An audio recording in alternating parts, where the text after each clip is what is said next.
Hola. Ya, Hola, buenas tardes. hola, buenas tardes.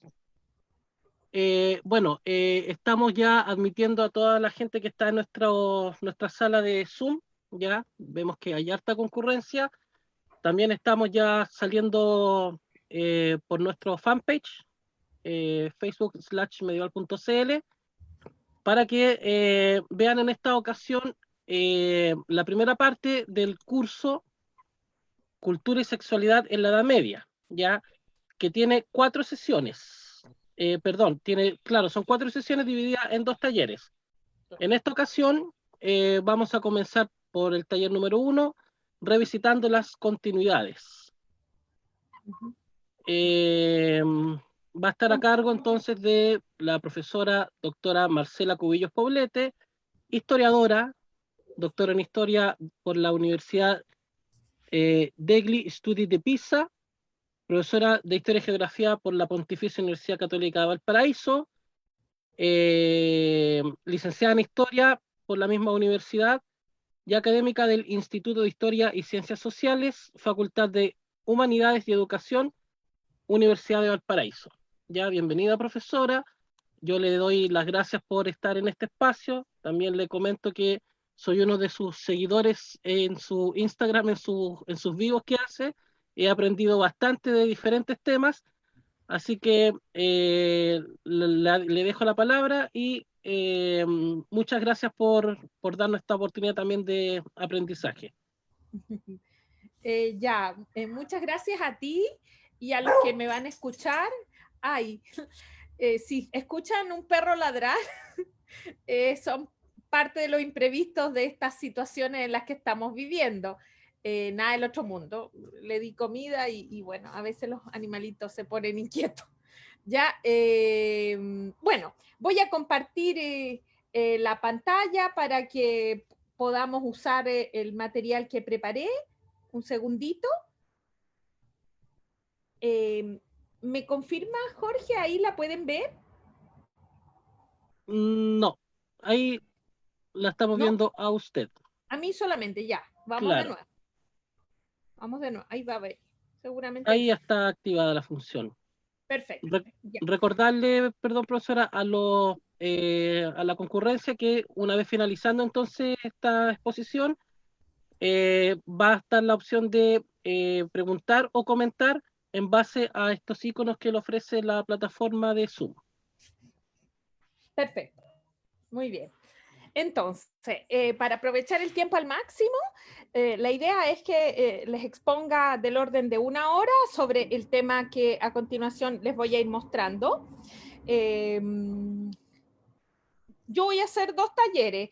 Uno es este, que cuenta de 2 partes, en las que nosotros nos vamos a referir primero, en la sesión de hoy, a lo que les propongo como una revisitación de las llamadas continuidades del mundo medieval, por cuanto la Edad Media, como periodo, tiene una serie de características y dentro de esas características hay un aspecto que es medular, cuál es la valoración que debemos hacer de ámbitos en los cuales la Edad Media es una continuadora, pero ojo, continuadora no lo usamos como sinónimo de que recoge del pasado y no transforma, no, continuadora en el sentido de que recoge herencias, las elabora, las reflexiona, las cuestiona y las repropone a veces. Y en otra sesión, que correspondería a la próxima semana, como ahí está en la pantalla visualizado, nos vamos a referir a lo que yo llamo apreciar las creaciones, porque el mundo medieval no solamente genera continuidades transformadas, cuestionadas, pensadas, ¿ya? Sino que también el mundo medieval crea, innova, genera en muchos ámbitos, ¿ya? De allí que hoy día nos dedicamos a pensar en la reflexión sobre en qué aspectos hay ciertas continuaciones, ¿ya? Y la próxima sesión nos dedicamos a la apreciación de las creaciones. Esto es lo relativo al primer taller. Y un segundo taller donde yo me voy a referir a la sexualidad como campo de las mentalidades del mundo medieval, ¿ya? Y esa sesión también va a tener, ese taller también va a tener dos partes, ¿m? Por si acaso, para que no se confundan. Y esperando ser lo más comprensiva posible, partiríamos, digamos, ¿ya? Cuando nosotros hablamos de la Edad Media y la necesidad de apreciar sus continuaciones, hay que hacer referencia a dos, podríamos decir, hechos históricos, historiográficos relevantes. Uno es el que están viendo ahora en pantalla. Esta obra, que fue publicada a fines de los 90 por este historiador francés que ya no está en vida, que es Jacques, y que se conoce en español este mismo texto como La invención de la Edad Media, y está disponible.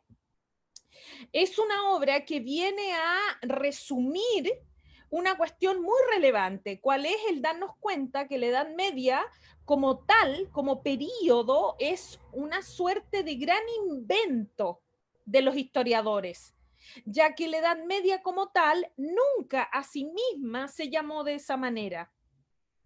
La Edad Media, ¿qué era?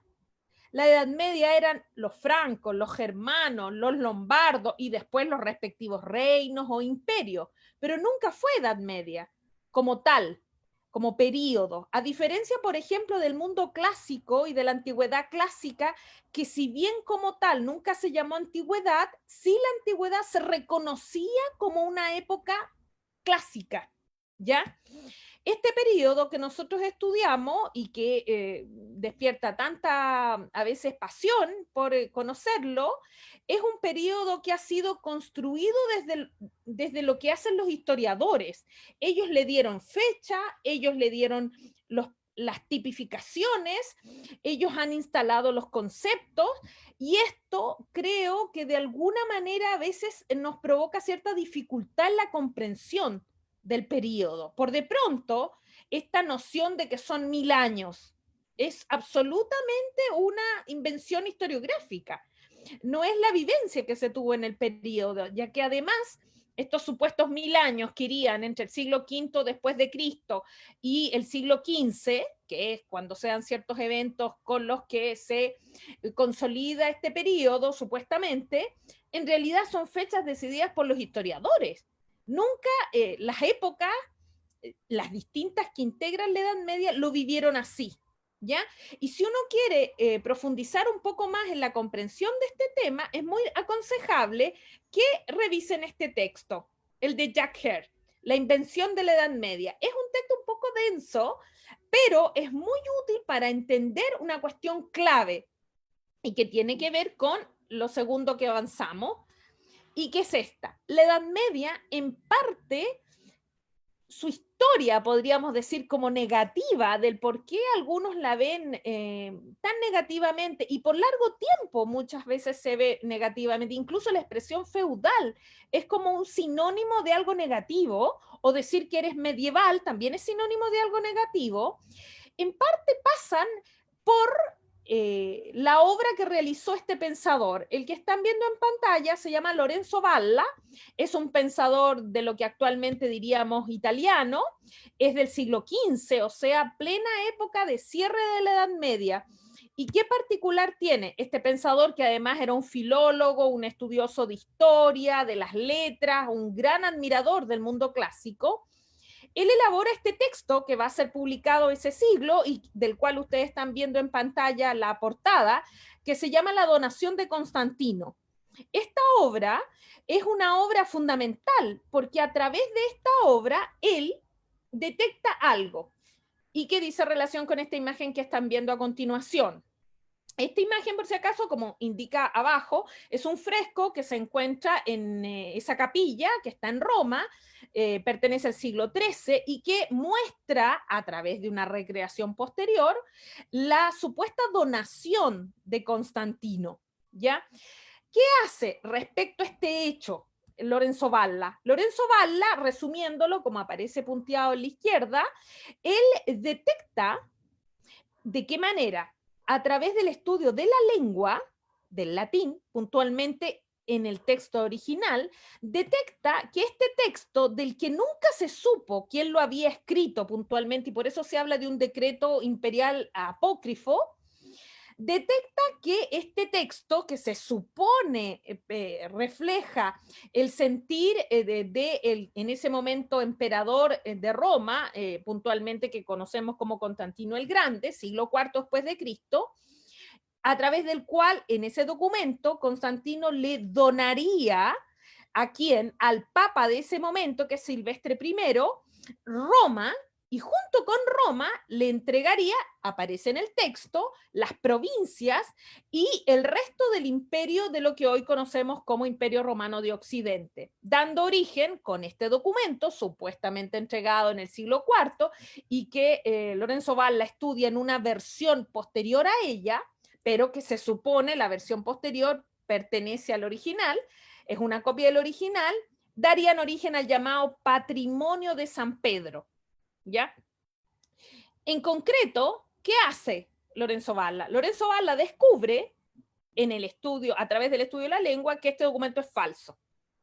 Eso es, podríamos decir, de hecho algunos lo nombran como un documento que de alguna manera representa una fake news.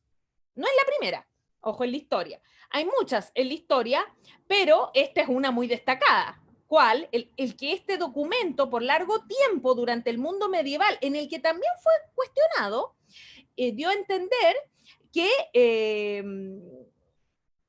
había una legitimidad en este regalo supuestamente dado por Constantino a Silvestre I, cuando en realidad Lorenzo Valla va a demostrar de que no es así, de que nunca este documento existió en su origen, ¿ya?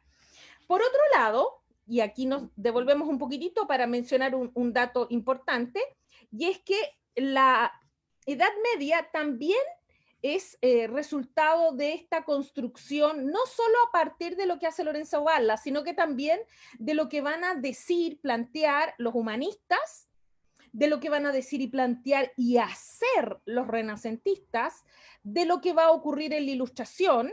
¿Por qué? Más de alguno podría estarlo pensando, porque ocurre, resumiendo, en la Ilustración se da la tendencia de muchos pensadores de la Francia de la época, estamos hablando entre siglo XVII y siglo XVIII, de que la Iglesia ha legitimado el actuar de los reyes, estamos pensando en los reyes de Francia. Y esto va a provocar, resumiéndolo, el tema tiene más aristas, pero va a provocar mucho rechazo de parte de los intelectuales de la época. Por ejemplo, ¿de quiénes? Rousseau, Montesquieu, D'Alembert, Diderot.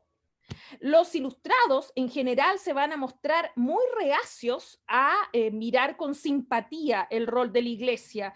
Y esto se va a potenciar cuando hagan alguna mención al pasado y indiquen la Edad Media, porque la van a ver como la gran época donde la Iglesia dominó. Y esto viene a potenciar este error, digamos, ¿cuál es? De creer de que el mundo medieval es un mundo falso, dominado por la Iglesia, negativo, y se van cargando de estos estigmas. Este hecho viene a consolidarse definitivamente y a instalarse con una fuerza muy potente en el 19. Es por eso que hasta el día de hoy, a pesar de todos los avances que se han hecho en la historiografía y las revalorizaciones del periodo muy destacadas en todos los campos y de las cuales vamos a hablar hoy día y vamos a continuar en la próxima sesión, todavía la Edad Media se carga con una estigmatización muy poderosa y frente a la cual yo creo que un paso significativo para hacer cambios es recalibrar la visión. En esta línea hay que reconocer un elemento muy reciente. ¿Cuál es este que van a ver a continuación? Un segundo antecedente que es muy reciente es esta obra que están viendo en pantalla. Esta obra, que fue publicada en su lengua original en Inglaterra en el 2017, fue escrito por una historiadora hoy dedicada al mundo de las publicaciones en el ámbito de lo que podríamos llamar como el periodismo cultural, es Catherine Nixey. ella en el año 2017 publicó este texto que ya se hizo rápidamente famoso porque está escrito con una pluma muy atractiva, al punto que en el 2018 se publica en español y crece su fama, pero raudamente. Este texto, de alguna forma, viene a retomar una idea que, en mi opinión, es un poco nefasta, no tanto porque nosotros nos vayamos a dedicar a defender el cristianismo, no es el caso, no lo vamos a hacer, sino porque sin querer, no sabemos. Catherine es una historiadora muy jovencita, como les digo, el libro ha sido muy exitoso, se encuentra en español, incluso se encuentra también en copias digitales, se puede encontrar. Vino a retomar una idea que siento con toda la nueva historiografía y las revalorizaciones se estaba limpiando. ¿Cuál es? El creer de que la Edad Media es una época de penumbra. ¿Por qué? Porque si bien en esta obra yo la valoro muchísimo, de hecho, sin ir más lejos, la tengo acá, en mi mano, no se ve muy bien, parece, por la resolución de la imagen, ahí, quizá. Creo que sin querer viene a reactivar cierto rechazo a la Edad Media, entendida como época sinónimo de cristianismo y de un cristianismo negativo. ¿Ya? Ahora, nosotros no vamos a resolver el asunto, pero sí, de allí, del por qué esto se llama antecedentes, hay que tener conciencia que estos descubrimientos o estos planteamientos están en desarrollo, ¿ya? Y uno pasa por el éxito de este libro, que es muy atractivo y que yo recomiendo mucho leerlo, pero a tener en cuenta que la Edad Media, como en realidad cualquier periodo, debiéramos, y aquí avanzamos, debiéramos limpiarlo, o, entre comillas, voy a avanzar un poquitito y de ahí nos devolvemos a la imagen que acaban de ver. Por cuanto la historia o lo que hacemos los historiadores, y nosotros lo intentamos hacer porque estamos convencidos de que la historia es una disciplina que, si bien es cuestionable qué tanto nivel de cientificidad tenga, sí creemos que puede ser una disciplina científica. Como dice brillantemente un famoso historiador de comienzo del siglo XX que se llama Lucien Febvre, quien plantea esto. La historia dice, más que ser ciencia, yo creo, dice Febvre, es una disciplina científica. Y yo como historiadora, a una escala mucho menor de la envergadura de lo que alcanzó a hacer Febvre, la comparto. ¿Y por qué es importante indicar esto?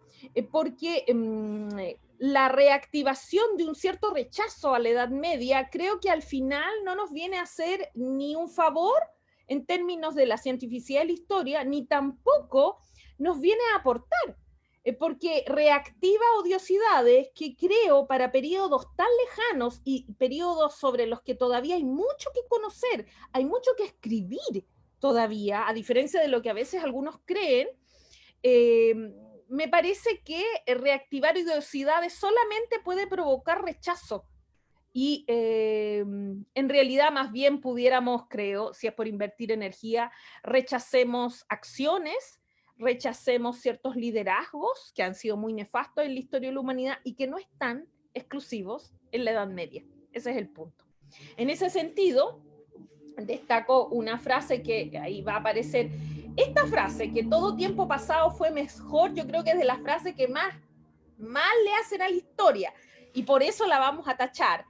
Porque en realidad la visión idealizada del pasado es algo que los historiadores se supone no hacemos, sea para un aspecto o para el otro, digamos, porque esta mirada castigadora de la Edad Media es una mirada un tanto idealizada, o sea, como que la Edad Media es sinónimo de una serie de males que le ocurrieron al hombre, cuando en realidad eso es bastante cuestionable.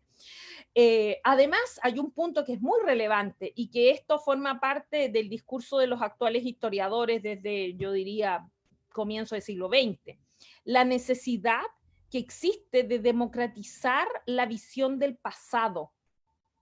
Es necesario para tener una visión del futuro en la que el futuro se nos plantee como una época más democratizada, más justa, con más igualdad, para que alcancemos eso, también necesitamos mirar con un calibre más proporcionado el pasado. Y cuando digo pasado me refiero a todo el pasado, ¿ya? No solamente la Edad Media. ¿M? Y en ese sentido urge que la visión de la Edad Media se vaya limpiando, como ha venido ocurriendo, pero a raíz de la obra de esta historiadora, se ha como reactivado cierta visión estigmatizadora de la Edad Media. Y en ese sentido, y ahí me devuelvo y seguimos, antes de avanzar a esta imagen que ustedes ven acá, este es un famoso cuadro, como abajito ahí les publiqué los datos para que si les interesa después lo puedan encontrar e informarse. Este cuadro es un cuadro de mediados del siglo, la segunda mitad del siglo XVI, en el cual se propone una visualización de la llamada Edad Media a través de la mirada de Tommaso Lauretti.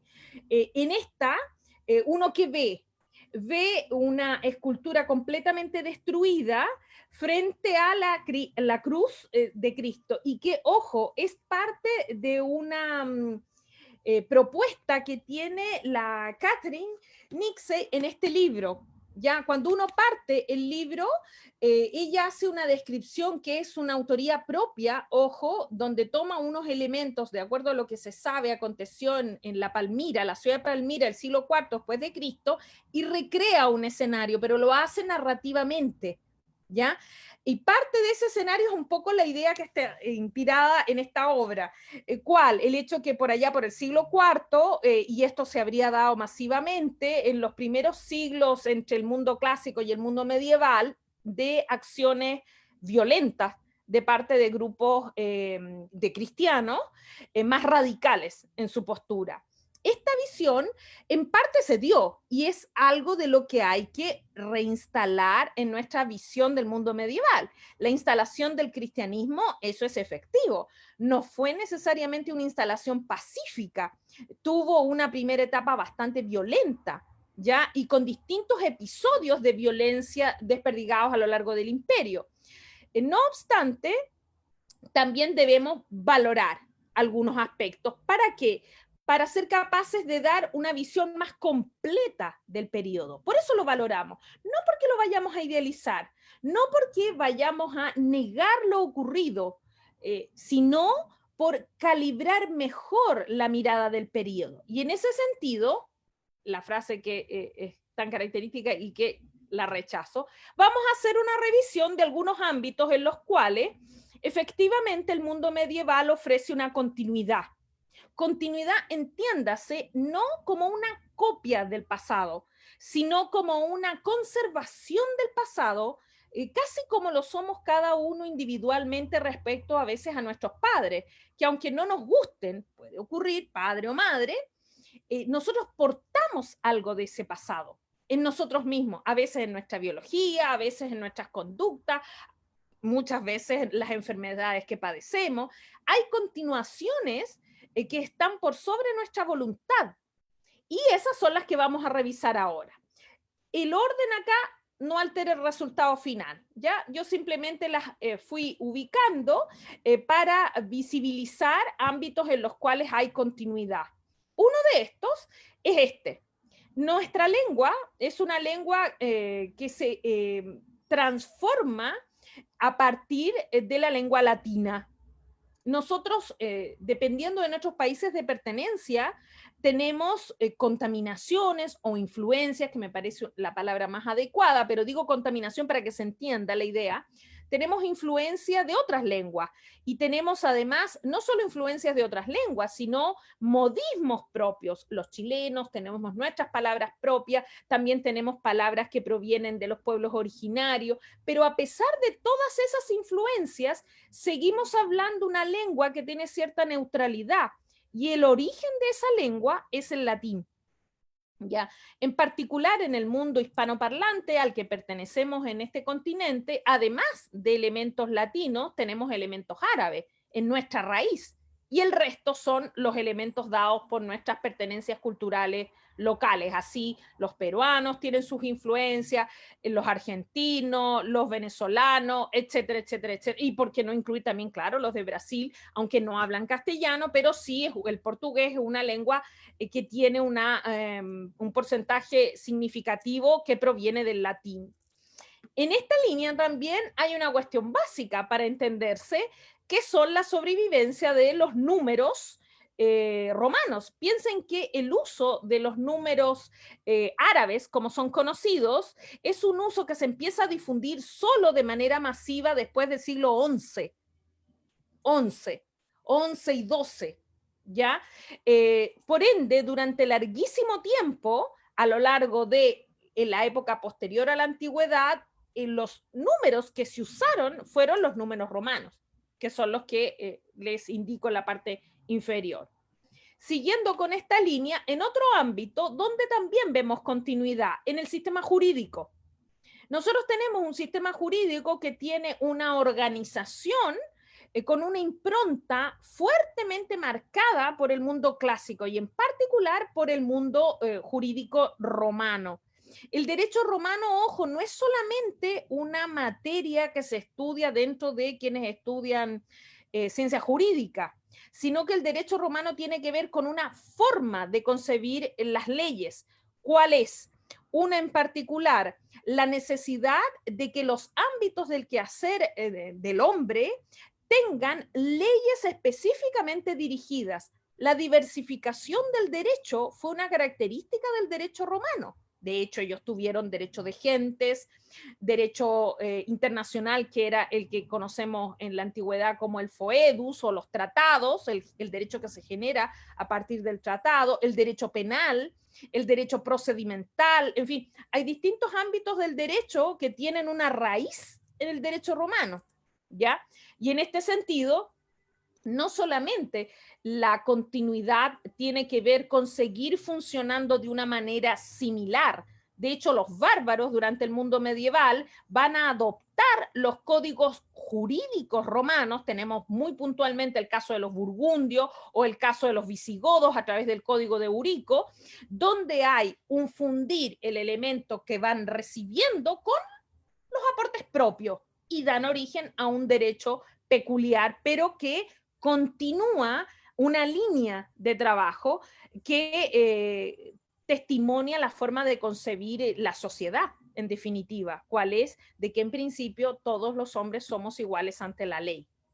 Siguiendo en esta línea, otro aspecto relevante y que a veces se descuida para el mundo medieval, creyendo que podríamos decir que la democracia saltó de la antigüedad clásica al mundo actual, como que si entre medio no hubiese pasado nada. No, el mundo medieval es una época donde se reflexiona mucho sobre la teoría política y sobre la idea de la participación.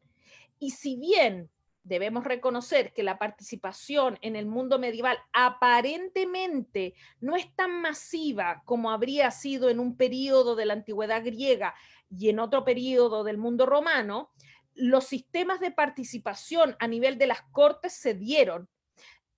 Por una cuestión de tiempo no me pronuncio in extenso, pero sí a rescatar en el mundo de la península ibérica, que tiene mucho que ver con nuestro historial, las prácticas de la convocatoria de cortes y las discusiones en torno a necesidades de toma de decisiones fueron muy común durante el mundo medieval.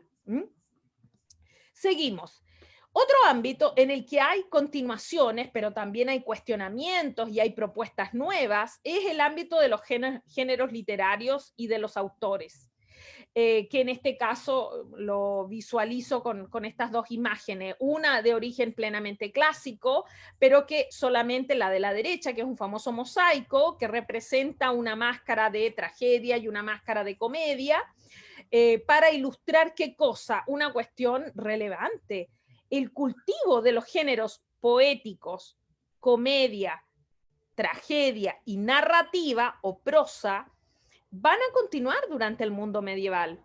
Es cierto, un detalle, que en el mundo medieval, en los primeros siglos del mundo medieval, hay rechazo al teatro y a las artes escénicas. Y esto tiene un sentido. Pero ojo, el rechazo nunca es completo, porque de lo contrario no habría sobrevivido el género, ¿ya? Y en esta línea también hay que reconocer de que si bien el mundo medieval lo que hace es una suerte de gran filtro, escogen lo que ellos quieren, lo que ellos gustan, y es una cuestión que hay que valorarle en ese contexto. Es como si ustedes le dan una vuelta, es como si alguien el día de mañana revisa mi biblioteca y dice, ah, bueno, a ella no le gusta la ciencia ficción, es censuradora de la ciencia ficción. No, yo no es que la censure, simplemente como género literario no me gusta mucho y por lo tanto no me compro libros de ciencia ficción. ¿Se entiende? El mundo medieval hay que entenderlo en términos de literatura y de autores también así. Es una época que más que estar censurando, lo que ocurre es que está cultivando lo que a ellos les gusta. Y lo que les gusta a veces coincide con la antigüedad, pero en muchos casos no coincide.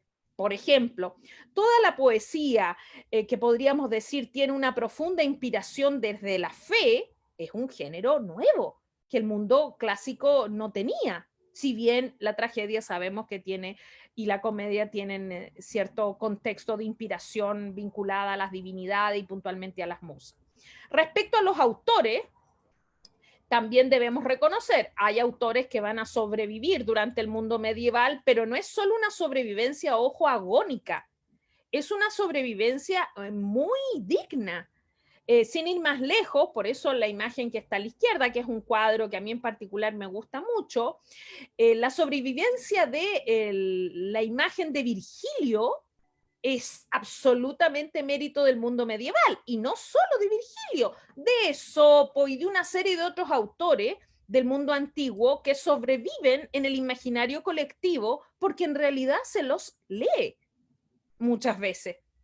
Siguiendo, otro ámbito relevante a destacar respecto a estas continuaciones, y aquí hago un matiz.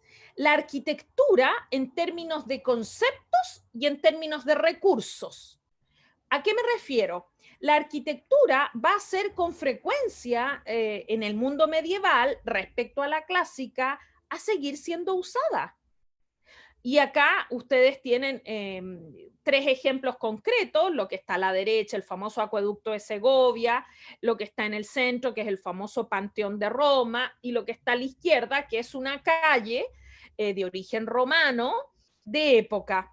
Estos tres ámbitos van a continuarse en su uso.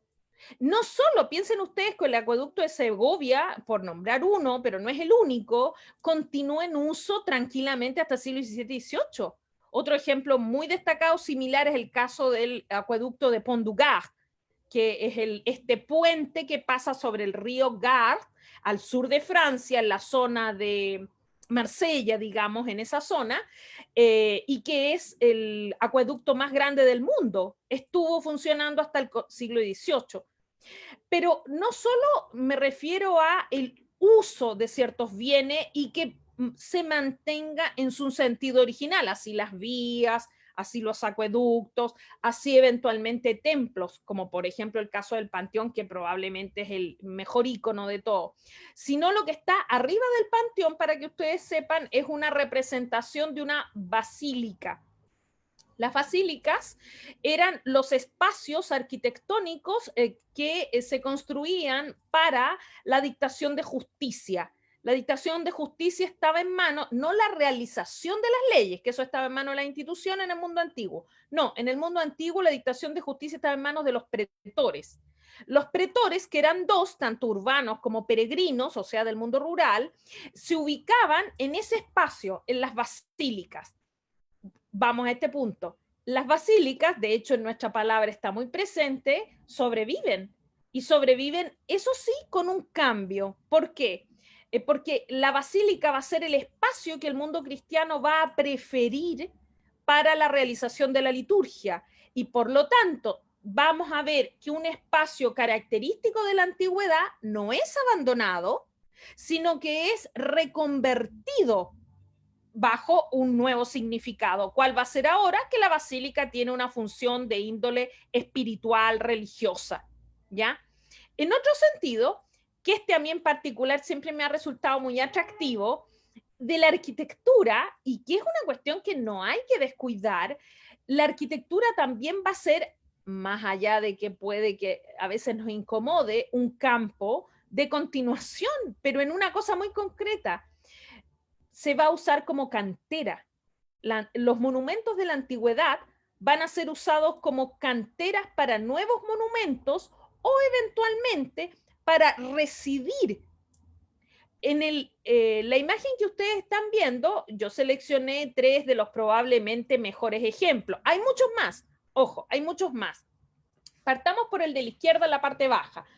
El de la izquierda, la parte baja, es la famosa Plaza de los Milagros de Pisa, y puntualmente el Duomo de Pisa, que sería el equivalente a nuestra catedral, tiene un peculiar, y que es muy recomendable lo tengan presente quienes en algún momento han ido o van a ir o van a viajar, porque ese Duomo en sus paredes fue hecho, y en la parte exterior del Duomo fue hecho con restos de monumentos, puntualmente aquellos que se hicieron en la ciudad de Pisa durante la época romana, dedicados a los hijos de Octavio Augusto. E incluso cuando uno lo revisa sabiendo este dato, uno se va a dar cuenta que en las paredes se notan las letras del monumento, que era un monumento conmemorativo.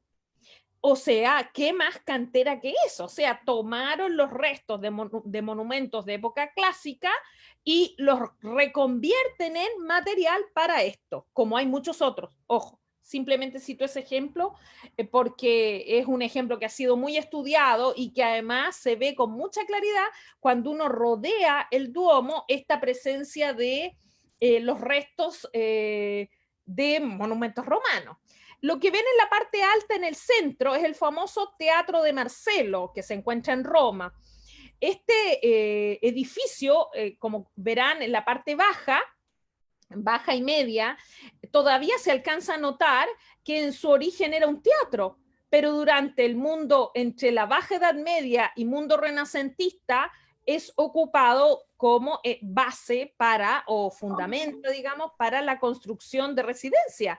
Y hoy, no sé, esto quizás no todos lo puedan manejar, pero estas casas que se encuentran hoy con vida arriba del museo, perdón, del Teatro de Marcelo, son de un altísimo costo. O sea, las personas que viven ahí hoy son, entre comillas, parte como de la nobleza romana. O sea, ojo, no creer que porque se vivió en un resto romano, con el correr del tiempo, eso hoy es sinónimo de residencias, no sé, humildes, con escasos recursos. Muy por el contrario, los costos de esas casas, ahí si no me equivoco, se ubican como 5 grandes casas de familias, son altísimos.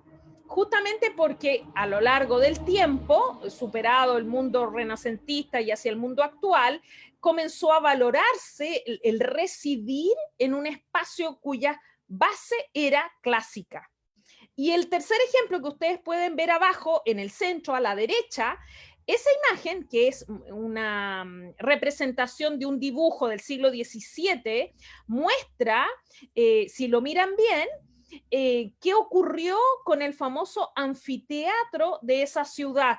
Puntualmente, esa ciudad es Arles, al sur de Francia, también cercano, digamos, a Marsella.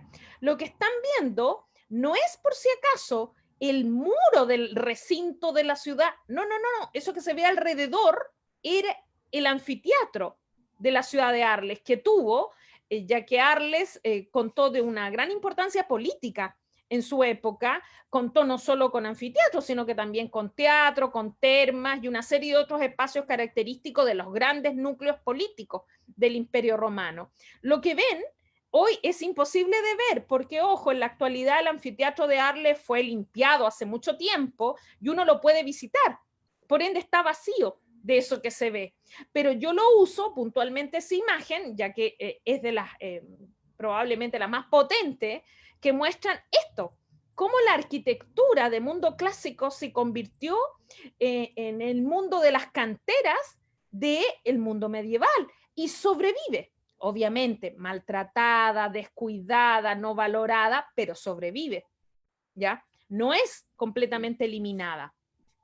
Siguiendo, y ya ahí vamos acercándonos al cierre al menos de esta presentación, hay otro ámbito que me parece muy relevante de destacar durante el mundo medieval y que en parte de este ámbito yo le reconozco el mérito a un gran teórico que falleció el 2016 y que yo personalmente lo admiro mucho, que es Umberto Eco, este estudioso, filósofo, semiólogo, en fin, que sus últimos años los pasó dedicado a la Universidad de Bolonia, una de las más antiguas de la historia de las universidades. Él, en el año 1959, ojo, cuando él recién estaba terminando su pregrado, saca este librito, que es muy pequeño y se encuentra además en español y se encuentra también en PDF, que se llama Arte y Belleza en la Estética Medieval. Este es un libro muy anterior, por lo menos de unos más de 20 años, a la novela, que lo va a hacer famosa y lo va a catapultar a otra dimensión, digamos, más mediática. ¿Por qué destaco ese libro? Porque en esa obra Umberto Eco nos pone a la vista aspectos que yo les estoy mostrando en ese punteo que se ve hacia el lado izquierdo. El mundo medieval, a diferencia de lo que se pudiera a veces creer en términos del arte, es una época de grandes especulaciones. Proponen, idean, se atreven, y eso es una manera de continuar cierto espíritu que caracteriza la teoría del arte. De hecho, estaba pensando ahora respecto a la presentación que hizo ayer una Esperanza sobre la música. La música es un gran campo de experimentación y esta experimentación es coherente con una característica del mundo medieval.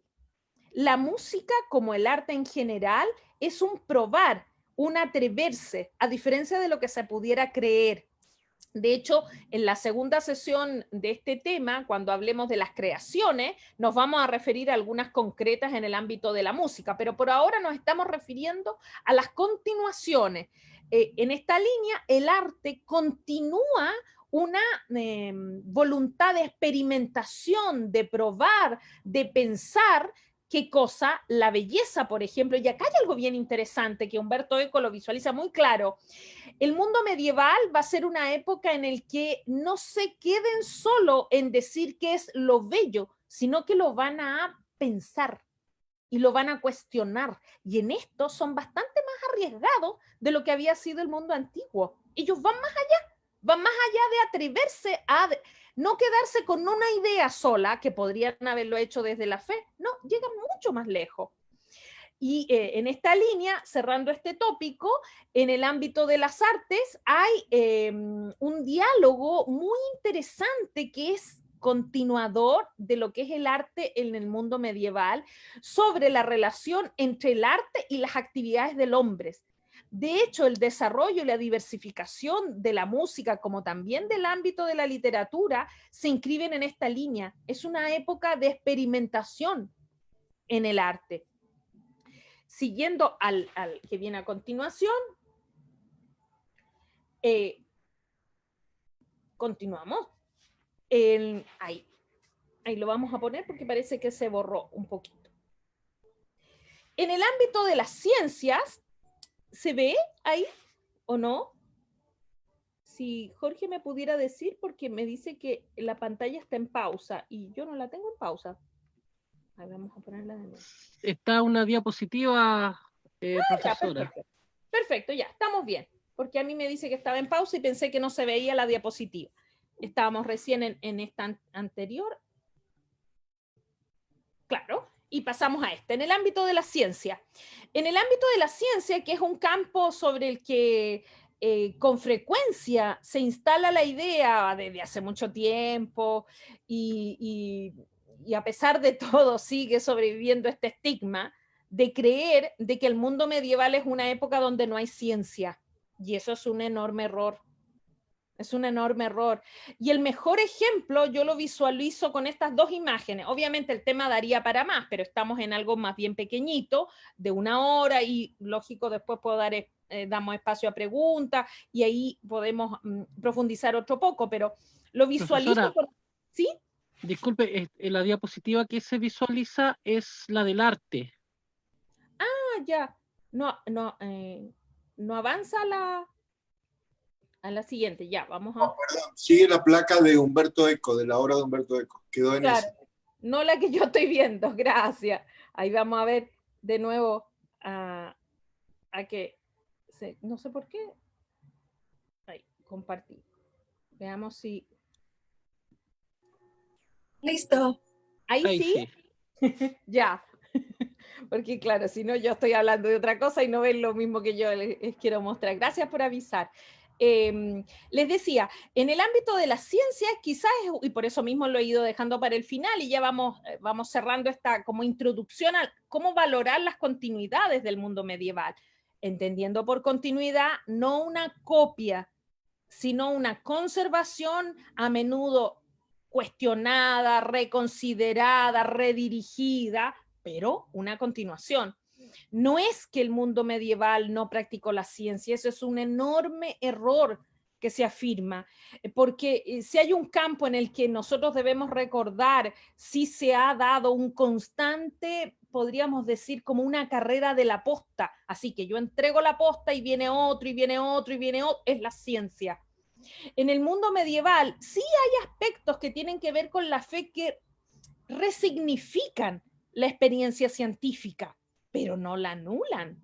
Sin ir más lejos, y por eso me sirvo de este cuadro, que ahí les coloco los datos, de Pietro Longhi, del siglo XVIII, mediados del siglo XVIII, que se llama Los alquimistas, y a mí particularmente un cuadro que me gusta mucho, porque creo que nos permite imaginar en qué consistió un arte que se practicó desde la antigüedad más remota a, cuando digo antigüedad más remota me estoy refiriendo al mundo mesopotámico, y que continuó con fuerza hasta el siglo XVIII. ¿Y qué es? La experimentación con elementos químicos. Es verdad que la alquimia pareciera ser, también tenía cierta connotación filosófico, espiritual, de búsqueda, ¿ya? Y a veces creo que algunos se quedan un poco detenidos en esa idea y se olvidan de que por sobre esa idea, ya que no todos los que practicaban la alquimia necesariamente buscaban esa supuesta excelencia en términos espirituales. Muchos lo hacían por experimentación, por curiosidad, porque el espíritu del mundo medieval en este frente no hace más que testimoniar que esta idea se mantiene. El atreverse, el experimentar, el curiosear, el ver qué pasa con los resultados de las mezclas de elementos químicos es lo característico de la alquimia. Y en esta línea también de lo científico, la imagen de Nicolás Copérnico creo que es tal vez el mejor ejemplo que muestra que el mundo medieval siguió observando el mundo y lo observaba, lo medía, lo cuantificaba, lo estudiaba. Sí hay que reconocer, es una sociedad que mira el mundo profundamente marcada por la fe y quizás con matices. Hay que pensar también. Pero la fe no les impide no probar el mundo, no experimentarlo, no conocerlo. Y sin ir más lejos, los avances a los que va a llegar Galileo Galilei, que ojo, no es perseguido en la Edad Media, eso es patrimonio del mundo moderno, ¿ya? Las bases se las da Nicolás Copérnico, que se inscribe en una línea de experimentación en torno a la observación del universo. Si reconozcamos que del mundo antiguo, el mundo medieval hereda una visión de las muchas que había, que es la visión tolemaica, y que es una visión desde el punto de vista de la astronomía, digamos, errónea.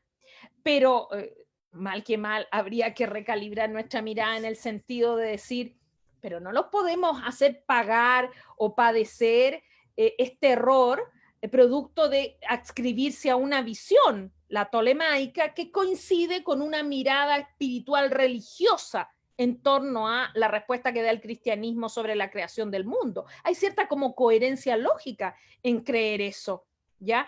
Pero más lejos en nuestra reflexión, lo que importa es darse cuenta que esto no impidió la experimentación. El mundo medieval siguió experimentando, siguió atreviéndose, incluso a veces contra lo que aparentemente no debía hacerse. Y ya vamos llegando al cierre de esta presentación y daríamos tiempo para sus preguntas y algún debate que nos motiven a todos ojalá a que en lo personal sigan indagando, ya que hay muchísimo que saber y todavía muchísimo que seguir escribiendo. Dejo para el final este ámbito justamente porque es aquel en el que a menudo en la Edad Media se cree no aportó. Y sí, lamento para los que creen eso, decir que la Edad Media sí aporta en el ámbito filosófico. Y yo lo rescato con estos tres ejes que los muestro a través de la expresión de la libertad, de la igualdad y de la, comillas, incorporación de la otredad. ¿Por qué? Porque hay que tener muy presente que el mundo antiguo clásico tenía una concepción de la naturaleza humana muy distinta a la que va a ofrecer el cristianismo. Y si bien el cristianismo sin duda va a cometer grandes errores y va a legitimar posturas que son repudiables, sin duda, de rechazo o de radicalización respecto a la otredad, sí el cristianismo instala una idea que es nueva y que el mundo antiguo no tuvo nunca. ¿Cuál? Que los hombres somos libres por naturaleza e iguales. Esas concepciones en el mundo antiguo clásico, por más que nos apasione el periodo, hay que siempre recordar, nunca estuvieron. El mundo antiguo clásico consideraba que los seres humanos teníamos cierta división por naturaleza, y dentro de esta división habían unos más iguales que otros, y esos más iguales eran únicamente los machos libres. Mujeres, esclavos, pobres, abandonados, indigentes, pertenecen a otra naturaleza. Esta idea, que yo la estoy resumiendo, el mundo antiguo, amparado en esta nueva visión espiritual que se va a instalar a través del cristianismo, deja una semilla en la que se inscribe un proceso politológico hasta el mundo actual, que apunta a qué cosa, a la idea de que los hombres somos libres por naturaleza e iguales. Y el tercer aspecto que me parece relevante a recordar, la incorporación de la otredad es una cuestión sumamente importante del mundo medieval y que el mundo antiguo no practicó en plenitud. ¿Ya? Esta idea yo la quiero iluminar, digamos, con estas imágenes que ustedes ven. La imagen de la izquierda, de frente a la izquierda, por si acaso es la famosa prisión en Génova, donde permaneció durante un buen tiempo Marco Polo. ¿Ya? La imagen del centro es una imagen de un scriptorium, que es este espacio dentro de los monasterios donde los monjes se dedicaban a copiar textos o a producir textos nuevos. Y la imagen que está a la derecha, que es una imagen de un manuscrito que visualiza una práctica médica respecto a una enfermedad. La otredad, este ser diverso, este ser distinto, es una experiencia que el mundo clásico mantuvo con cierta distancia y a veces con una mirada muy jerárquica piramidal. El mundo clásico arriba, los otros allá abajo y menores, bárbaros. Recordemos la expresión bárbara, que quiere decir, y que nace en el contexto griego para menospreciar lo que hablaban los persas, estas lenguas bárbaras que no se entienden. El mundo medieval va a instalar otras formas de jerarquía, no lo vamos a idealizar, pero dentro de esas otras formas de jerarquía consagra la conciencia de los otros, y esta conciencia de estos otros que son diversos, paganos, pero con los que hay que relacionarse. Y por lo mismo utilizo la imagen de la prisión donde va a permanecer Marco Polo, porque los libros de viajeros son una práctica muy común en la alta edad media, alta y baja edad media. Nosotros conocemos sobre todo el libro de Marco Polo, pero no es el único. La experimentación y la narración del viaje fue algo muy común en el mundo alto medieval y bajo medieval. Y esto no es más que testimonio de una sociedad que, con tensiones, pero se relaciona con el otro, lo recoge e incluso más lo representa. Y eso es una cuestión muy atractiva sobre la que después vamos a hablar más en detalle la siguiente versión. Y con esto yo cerraría. Les agradezco el interés. Les dejo en pantalla mi correo, mis redes sociales, por si es que me quieren contactar. Y estoy disponible para sus preguntas o dudas o cuestionamientos, si creen necesario plantearlo, ya que eso en definitiva es lo que hace crecer el conocimiento, no que todos pensemos igual. Muchas gracias por haber escuchado. Bueno, profesora, le doy las gracias a nombre de toda la concurrencia. Me imagino que todos estamos de acuerdo en esto, que ha sido una charla bastante nutritiva, ya bastante actualizadora también de la imagen y los conceptos que teníamos sobre este apasionante periodo. Ya voy a dar entonces, vamos a dar la palabra levantando la mano según las reacciones. Ahí está. Ahí está. Ya preguntas con esa manito como que aplaude y con el dedito arriba, entonces, los que quieran comentar. Fontaines Philippe tiene su mano arriba, los vamos a desbloquear, el resto silenciamos. Bajó la mano. Ah, no, ahí Se está. repitió. Ahí está. ¿Ahora sí? ¿Se me escucha? Sí. Sí. Hola. Profesora, ¿cómo está? Buenas noches. Hola, buenas. Primero que todo, agradecer, yo creo que en nombre de todos los que estamos como oyentes, la iniciativa, tanto a medieval.cl como a ustedes, los docentes. Es un espacio que agradecemos. Yo no soy docente, no soy estudiante, solamente soy muy aficionado a la Edad Media. Ya, bien, bien. Espero algún día sí ser un colega suyo. Bueno, bienvenido, el espacio es amplio y hay mucho. Sí yo creo que hay que, por un lado, valorar la profesión, sea pedagógica como la de historiador, pero también tener conciencia que es un campo complejo, un poco denso, muy competitivo, y eso desmotiva a veces. Yo tengo varios familiares que son docentes, tanto de arte, literatura, y muchos amigos que son docentes de historia. Y sí, me cuentan, es algo que apasiona, pero que también hace salir canas verdes. Sí, pero quizás es como cualquier profesión, solo que uno estando Sí. adentro a veces lo ve con dificultad.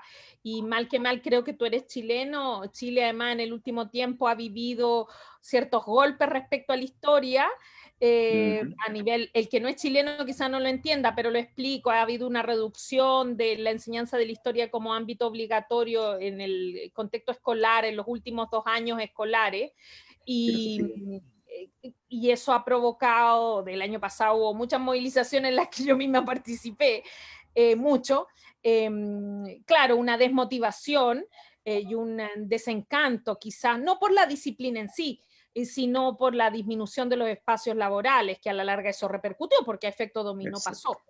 Pero bueno, todos los ámbitos tienen sus problemas y el nuestro no está exento, así que solamente al que le gusta, yo creo que hay que motivarlo y darse cuenta que hay mucho todavía por escribir, muchísimo, justamente por lo que dije, para recalibrar la mirada y democratizar la mirada del pasado, porque construir un futuro más democrático solo se puede hacer si lo miramos más completo en el pasado.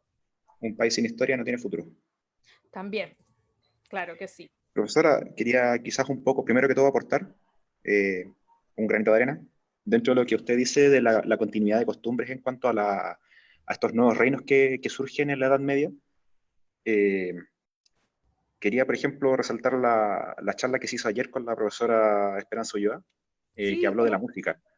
Sí. Y dentro de las músicas también habló de, bueno, usted también mencionó la Universidad de Bolonia, ¿esa es la que surge en el Imperio Carolingio?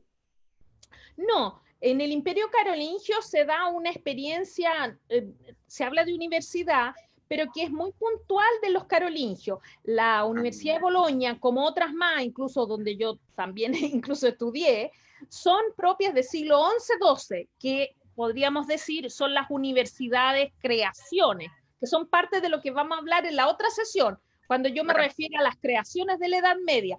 En la época de carolingia, el famoso Renacimiento carolingio, genera un espacio que es como un antecedente de las universidades. Eso sí, pero no son Claro, propias las que vienen después. claro, del deceso de los merovingios y por Carlomagno. Claro. También quería retomar un poco lo que es la arquitectura, quizás mencionar lo que es la arquitectura y el arte románico, el cual progresivamente se va transformando en una cultura medieval. Claro, bueno, esos son campos en los que el mundo medieval, yo por ahora no me he pronunciado, porque como son ámbitos donde ellos crean, voy a aludir en la próxima sesión, el mundo medieval genera estilos propios y muchos. No solo en términos de gran arquitectura, sino que también genera declinaciones que son a veces muy curiosas y de las que vamos a hablar un poquito en la próxima sesión. Claro, y además hay en esta línea, digamos, de la creación que tú comentabas, habría que reconocer que el mundo medieval experimenta con nuevas concepciones de perspectiva, por ejemplo, o de significado de las imágenes, les cambia el significado. Y esos son aspectos en los que nuevamente vemos hay aportes del mundo medieval. No es que toman los objetos y los reciclan, ¿no? Sino que también crean, experimentan, innovan, borran uno porque no les gustan y generan otros propios.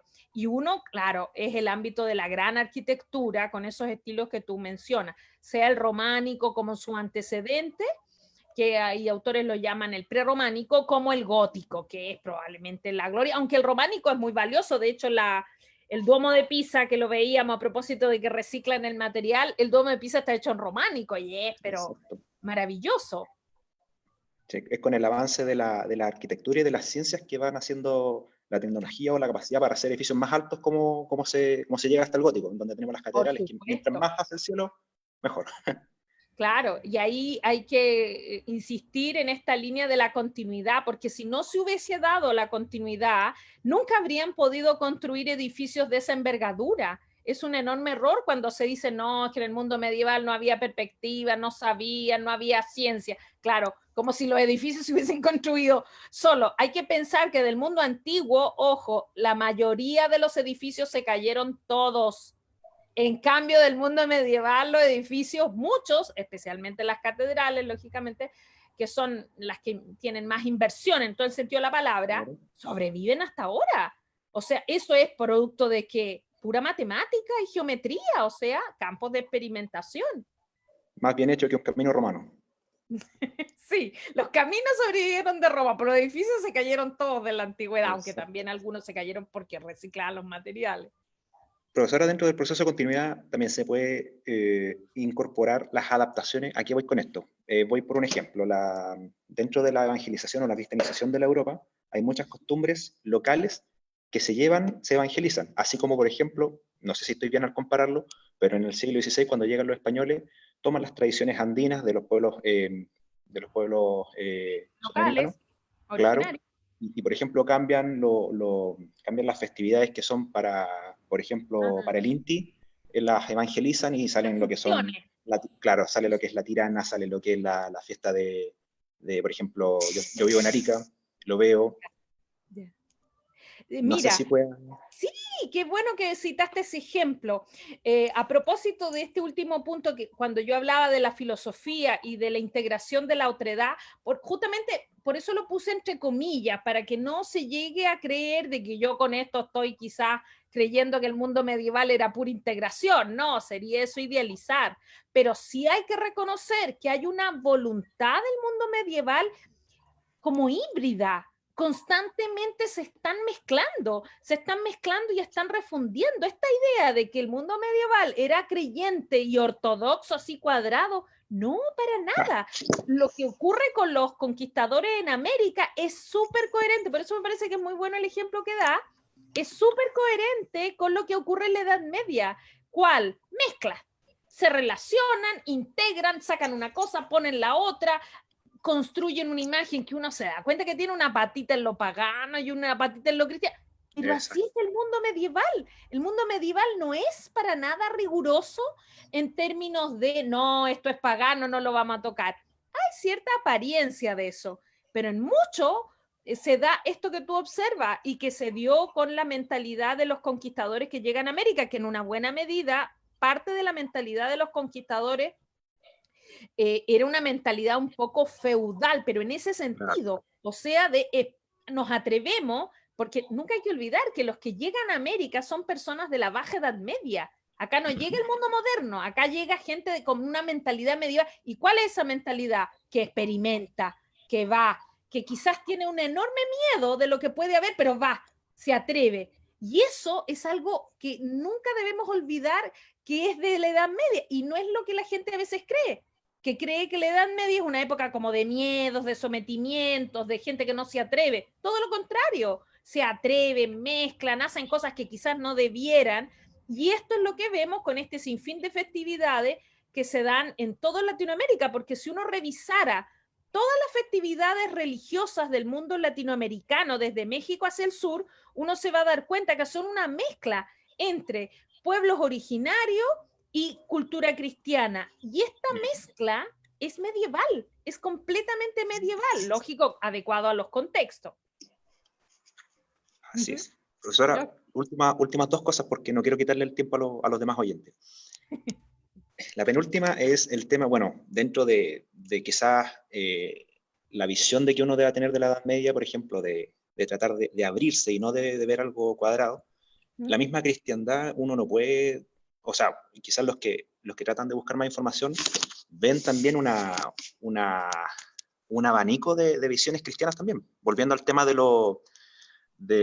Imperio Carolingio, si mal no recuerdo, habían dos corrientes cristianas o católicas, por así decirlo, que una se comió a la otra prácticamente, y si vemos viendo esto, por ejemplo, las mismas misiones católicas, porque hay tantas, porque tenían conflicto entre ellas, y sin ir más allá, el mismo cisma católico, donde nacen las iglesias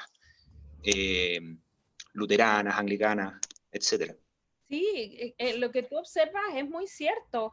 Si uno pudiera en esta línea detenerse a observar sobre la religiosidad cristiana del mundo medieval, si hay una cosa que habría que decir, es que es lo más heterogénea que uno pueda pensar. La homogeneidad del cristianismo es propia de la edad moderna. Después de la Reforma, cuando la Iglesia, por un sinfín de razones que ahora por cuestiones de tiempo no me prolongo mucho, y el papado reaccionan y rigidizan la fe. La fe más rígida es del mundo moderno, a diferencia de lo que muchos a veces creen. El mundo medieval es un mundo muy heterogéneo. Incluso, a propósito, cuando tú lo estabas preguntando, me acordé, en la línea de lo que es del cisma, las posturas respecto a las imágenes. El mundo medieval no tiene resuelto el tema. Unos creen una cosa, otros creen otra. Hay partidarios de una visión, hay enormes discusiones, estos debates bizantinos que se dan en Bizancio, y que son reuniones de filósofos muy complejas, donde argumentan muy seriamente del por qué se deben entender las imágenes de una manera u otra. O sea, lo más heterogéneo que uno puede imaginar, no esa homogeneidad de fe ordenada, controladora, disciplinada, pudiera decir, que es más propia del mundo moderno. La fe no estaba... O sea, esa fe que se va instalando desde la proscripción en el mundo antiguo a ser respetada y después a ser religión oficial, y ella, el cristianismo, proscribir a otro, porque así se va a ir instalando, no implica que desde que se instalan en la oficialidad la fe sea exactamente igual en todos los rincones de la Europa medieval. No, porque es una religión que todavía se está construyendo. Y esa construcción se va a dar a lo largo del resto del mundo medieval. ¿Hasta cuándo? Uno podría decir con fuerza, hasta cuando Lutero hace su famosa declaración de las tesis y la iglesia reacciona de una manera mucho más radical, y de ahí en adelante, o sea, estamos hablando del siglo XV en adelante, sí se da esta visión homogénea de cristianismo, homogénea en la liturgia, en la ceremonia, en los rezos, en las expresiones, en las manifestaciones y en las formas de representar el cristianismo. Pero antes del 15, tanto el periodo que tú mencionas como incluso la Baja Edad Media, donde se instalan los famosos mendicantes, o desde otro punto de vista los famosos goliardos, que son estos monjes que se radicalizan y se van a cantar y a beber y a gozar en una visión que uno diría, bueno, pero ¿cómo? ¿No eran tan católicos? Sí, son católicos, pero practican el catolicismo de otra manera, en una visión muy heterogénea y muy, podríamos decir, a nuestros ojos quizás más riguroso, muy extrema. No, en el mundo medieval el cristianismo, sí hay grupos radicales, sí hay grupos más rigurosos y se dan incluso en la primera etapa. Yo por lo mismo mencioné la obra de esta historiadora, pero hay que entender que a lo largo de la Edad Media hay una gran diversidad de expresiones de cristianismo, sea en la Europa más feudal como en el lado oriental de lo que era el Imperio Romano de Oriente. La fe no era ni vivida ni practicada con completa homogeneidad. Ya, profesora, muchas gracias. Voy a dar el tiempo a Gracias. los demás y me llevo la tarea a la casa de buscar el libro de Humberto Eco para leer. Se encuentra en PDF. Lo voy a Perfectamente. descargar. Bacán. Profesora, muchas gracias. Buenas noches. Buena. Le damos la palabra a Juan Carlos Torales, que tiene su... Hola. Hola. Sí. Hola, sí. Buenas tardes a todos. Buenas tardes, profesora. Para empezar, muchísimas gracias por su exposición. Me pareció bastante buena. Yo soy estudiante de historia de Buenos Aires. Su exposición me hizo recordar mucho a un librito muy interesante de José Luis Romero, La cultura occidental, cuando hablaba de los legados de la Edad Media. Hola, Sí. ¿se me escucha? Sí, se te escucha perfecto. Sí, le quería decir que me hizo recordar mucho ese librito que a mí me encanta, que es sobre los legados en el libro La cultura occidental, de José Luis Romero. Sí. Perdón, de hecho, Romero es, hay que reconocerlo, es de los pocos historiadores medievalistas latinoamericanos de prestigio, porque aunque él ya no está en vida, su obra fue hecha con una seriedad que merece reconocimiento. Yo también lo leí, de hecho lo tengo en mi biblioteca, el libro de Romero, un muy lindo libro. Exactamente, sí, y se notó la lectura en su exposición. Fue muy interesante. Hay un punto que me gustaría preguntarle sobre las continuidades. Usted en la primera diapositiva puso algunos ítems. La verdad es que la mayoría los comprendí perfectamente y estoy totalmente de acuerdo. Pero me quedó una duda, si usted me pudiera explicar, cuando usted habla de,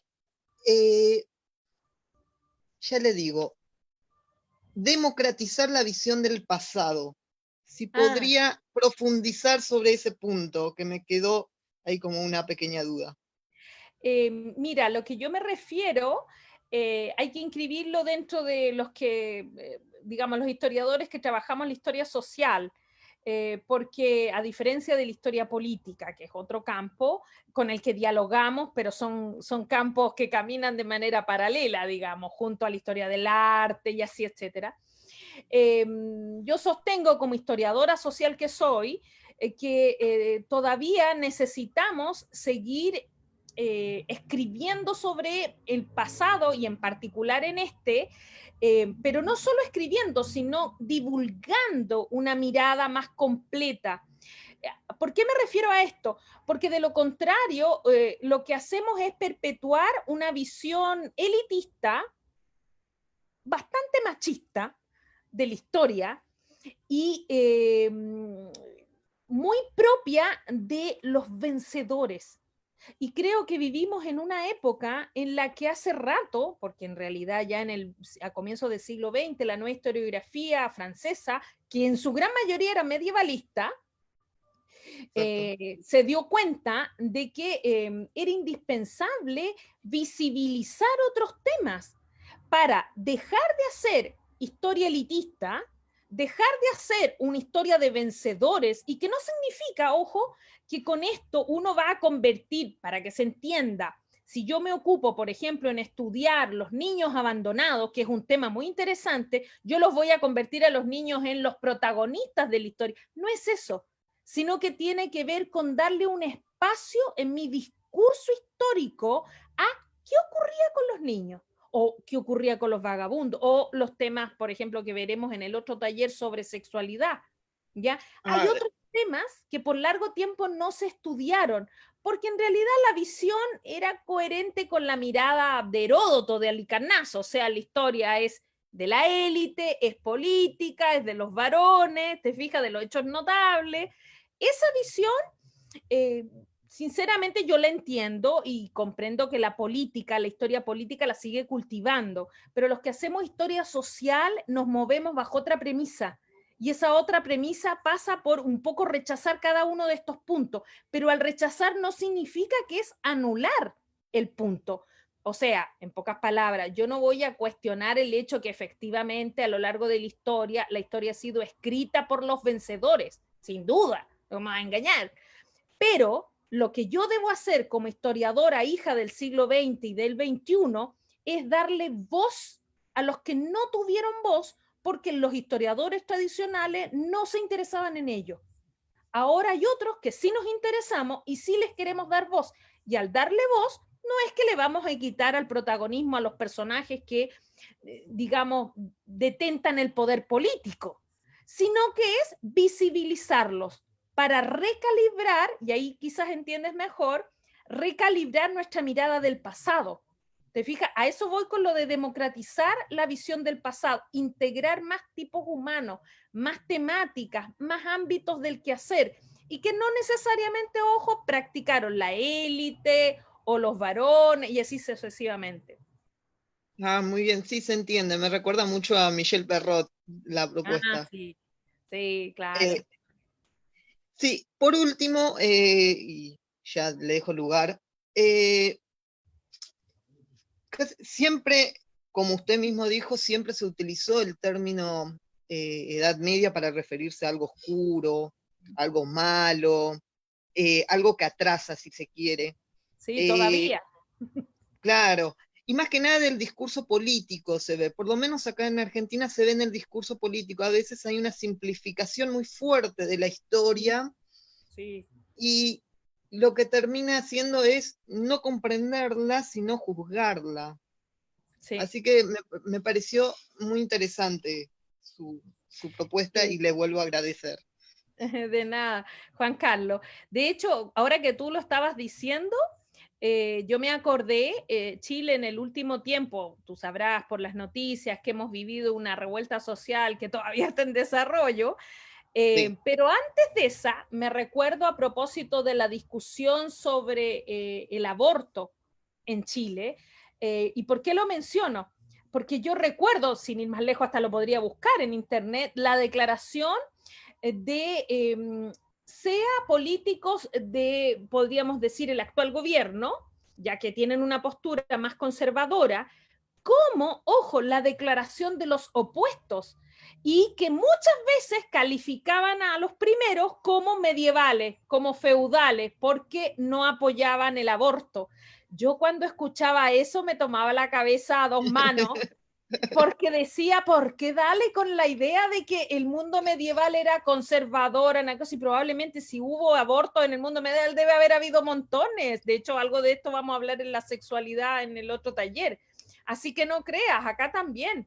Y uno si lo busca en el web, y lo digo porque lo vi en declaraciones, en televisión, en las noticias, o lo leí, la palabra feudal, y yo explotaba cada vez que lo leía, porque era esto, el asociar, independiente de la postura individual. Yo personalmente, obviamente, estoy a favor del aborto, pero independiente de eso, era el uso de la expresión feudal. Claro. O sea, el que no está a favor del aborto era feudal, era medieval. Claro. Y yo decía, ¿pero de dónde sacan eso? Si el rechazo al aborto y una mirada más conservadora es posterior al mundo moderno y se rigidiza en el siglo XVIII y siglo XIX, en la época victoriana. Pero bueno, ahí lo dice, es que la gente no estudia historia y por eso siguen perpetuando ideas erróneas.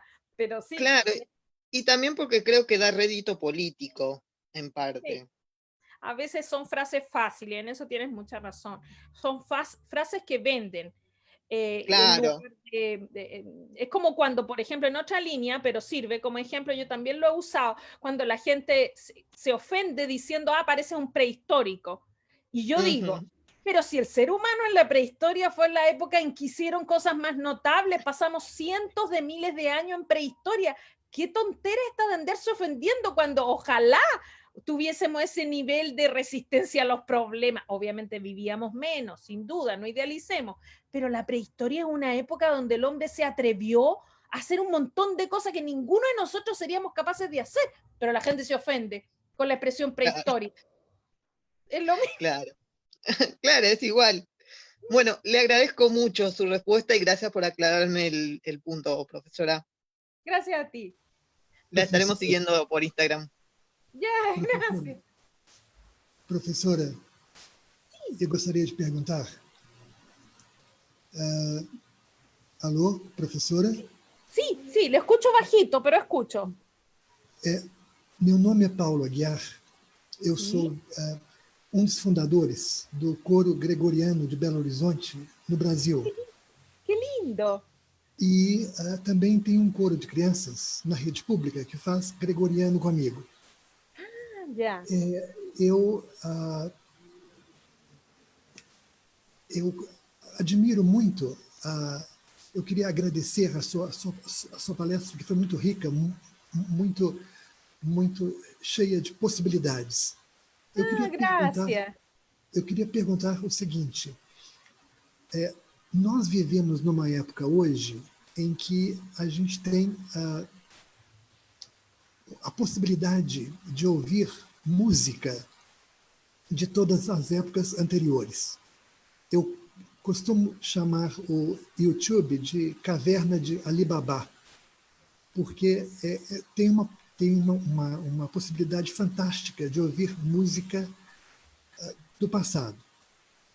Mas isso não ocorre, evidentemente. A maioria das pessoas se atém a um tipo de música muito específico, ou muito popular, ou muito rude, etc.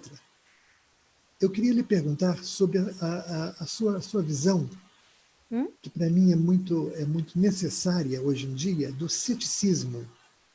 Isso, inclusive, abordando um estudo musical do passado.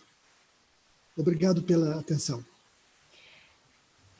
Espero haber comprendido bien, porque hay muchas ideas que entendí, pero hay otras que tengo mi duda. Veamos si con mi respuesta entendí bien. A ver, respecto de la música, yo ahora no la profundicé mucho en el mundo medieval, justamente porque en mi teoría, como historiadora, la música es un campo donde hay mucha creación en el mundo medieval. Hay continuación de la comprensión de ideas base que forman los pilares de la música en el mundo medieval, pero la Edad Media llega mucho más lejos.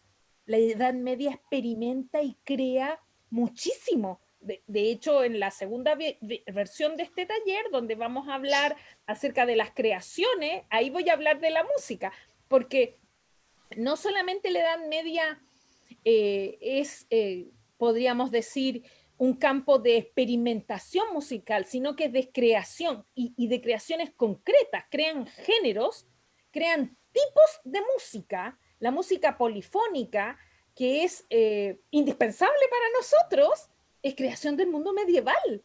Las notas musicales son creaciones del mundo medieval.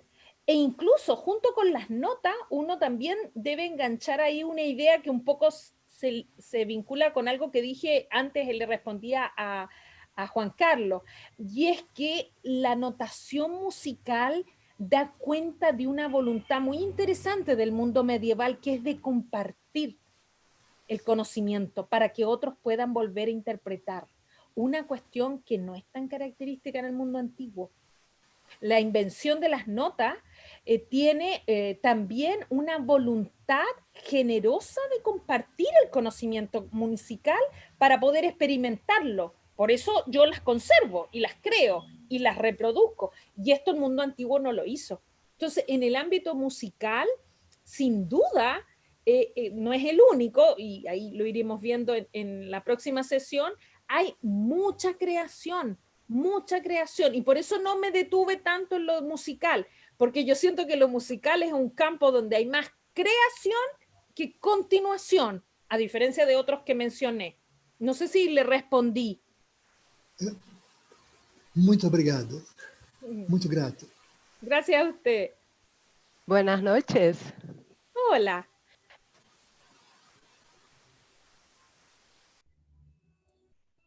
No sé si iba a decir una pregunta la persona. Hola, sí, soy yo. Ya. Yo soy de Brasil, voy a intentar hablar español. Bien. ¿Ok? Sí, yo soy profesora de historia en Brasil. Eu gostaria de saber, en su opinión, nosotros en Brasil, Chile, Argentina, ¿podemos decir que somos los frutos de la Edad Media o no? Compleja la respuesta. Mira, pero compleja lo digo más que nada porque si nosotros miramos el uso de la expresión medieval bajo una perspectiva rica, como es la que les estoy proponiendo, podríamos decir que sí. Por eso digo es compleja, porque si nosotros usamos la expresión medieval como sinónimo de ofensa, obviamente no lo vamos a hacer, pero a lo que me refiero en las calles, que es como se usa, si entendemos por eso medieval, yo diría que nosotros no somos eso.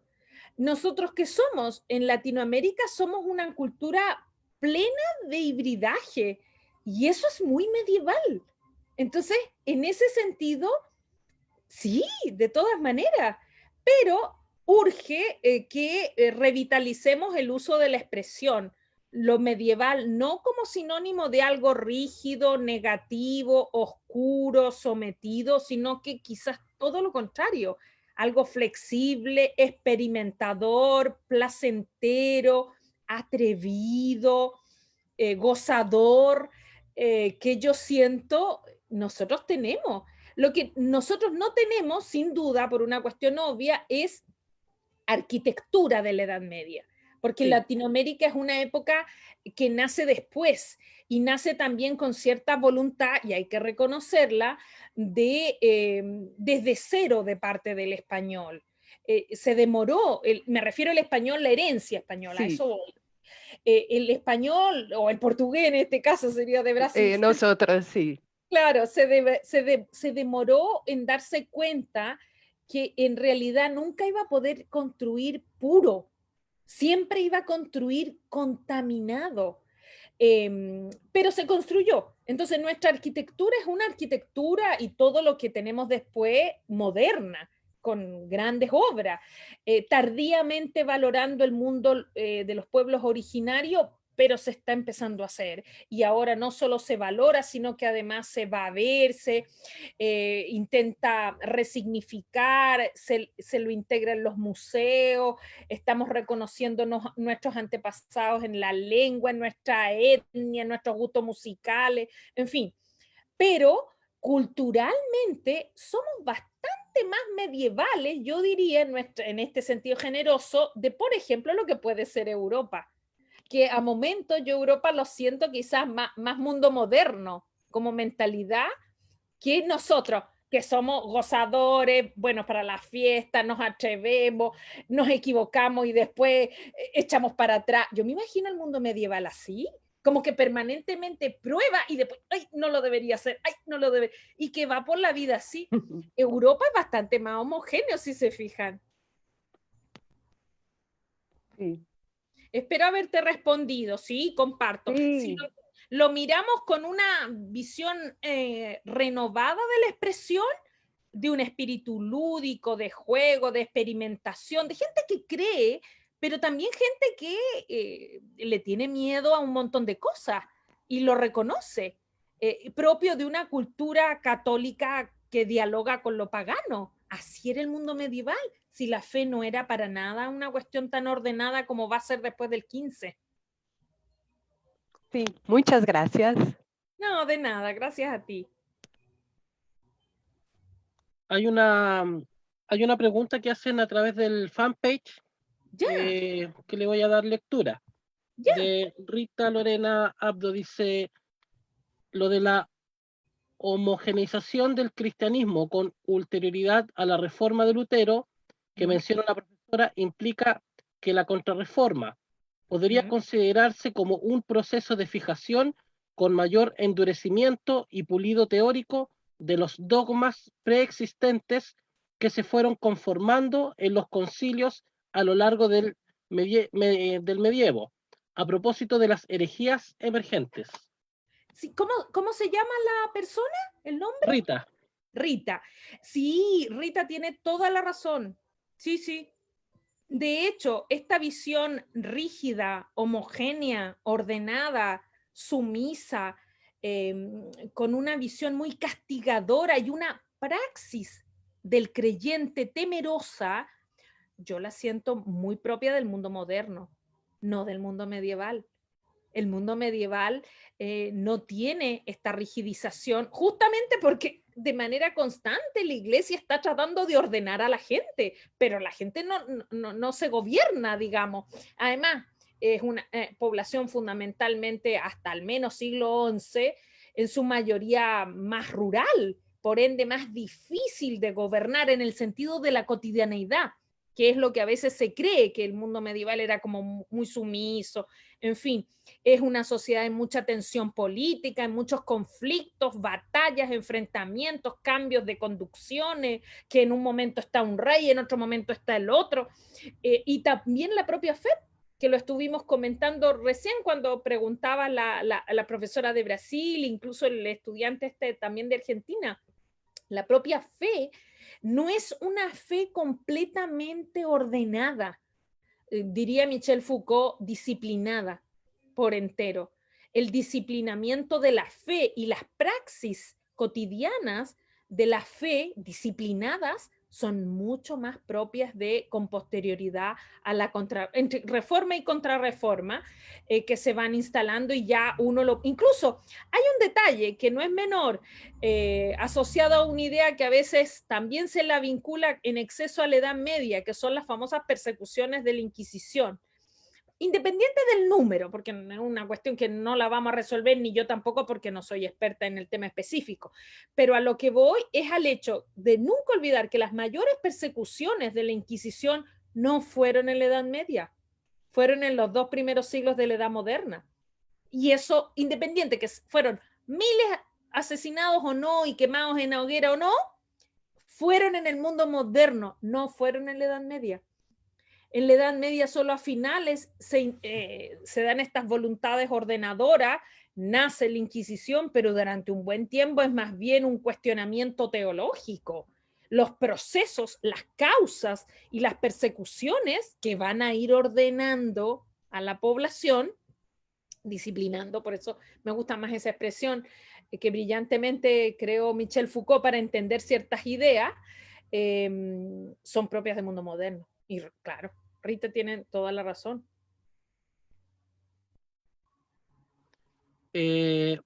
Bueno, le damos las gracias entonces. Yo creo que ya está, hemos estado un buen rato aquí compartiendo. Estamos muy agradecidos, profesora, de su voluntad por participar. Y bueno, ya esta es la primera de 4 sesiones, por lo tanto nos vamos a seguir viendo los rostros. Sí. Recordarle al resto también que mañana jueves no tenemos charlas, acá en Chile es feriado y lo descansaremos, pero el día viernes tenemos a la 1 de la tarde el capítulo del aseo de Mallorca, sus trabajos y salarios, luego a las 16 horas, y yo creo que le puede interesar a nuestro amigo Aguilar de Brasil, que preguntaba sobre el canto gregoriano, porque justamente empieza un curso de 3 sesiones sobre canto gregoriano, ¿ya? Y seguido, a las 18 horas, el profesor Vladimir Silva nos va a hablar también sobre música medieval. También son 3 sesiones. Así que muchas gracias, profesora. Nos vemos el próximo miércoles a las 18 horas. Perfecto, muy bien. Chao a todos y muchas gracias por escuchar. Estén todos bien, muchas gracias. Cerrar acá.